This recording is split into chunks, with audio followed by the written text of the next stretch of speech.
जैसे बाहर काले बादल छा रहे हैं, ऐसा लग रहा कि बरसात होने वाली।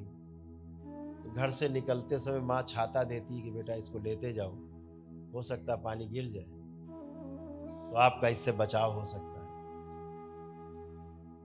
माँ को अनुभव है उन काले बादलों का।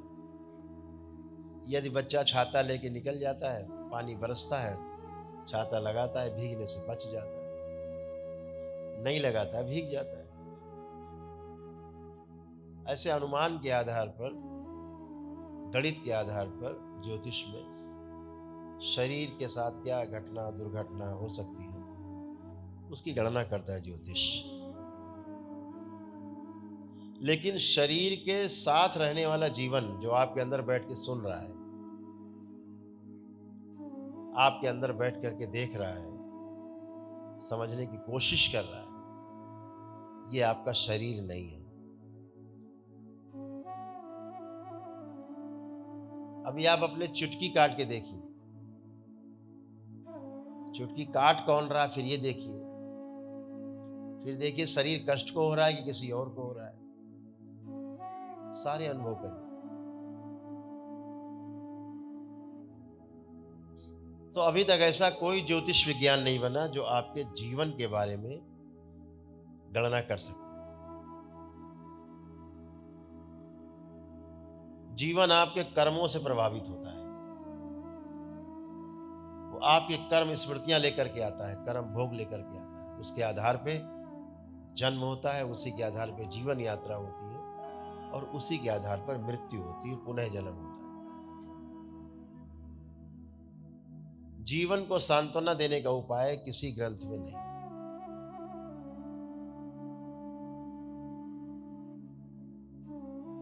ये स्वयं में ही व्यवस्था है।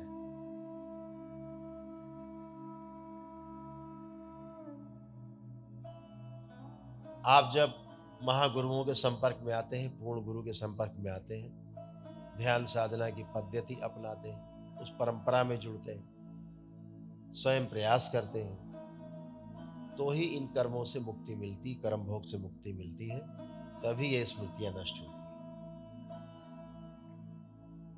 ज्योतिष के द्वारा इन जीवन के ऊपर कोई गणना नहीं की जा सकती।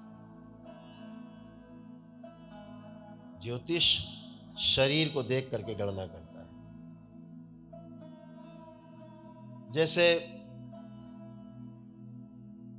16 संस्कार बताए गए। यह जो 16 संस्कार हैं मनुष्य जाति के लिए,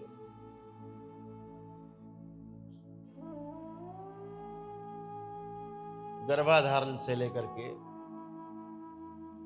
और अंतिम यात्रा तक, चिता में लेटने तक, 16 संस्कार।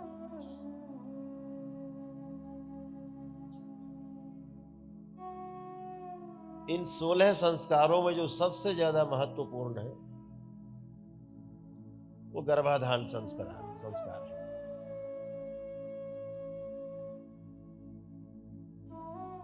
ज्योतिष ये तो बता सकता है किस कालखंड में, किस मुहूर्त में गर्भाधान संस्कार होगा तो ऐसा शरीर प्राप्त होगा, निरोगी होगा।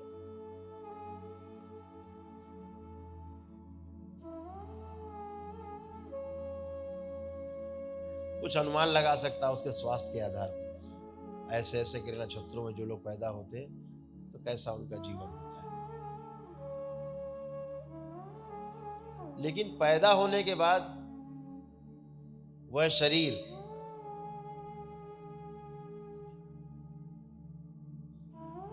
अपने जिस कुल में पैदा होता है उस कुल में रहने वाले पितरों के, आपके पूर्वजों के अनुसार, उनकी स्मृतियों के आधार पर,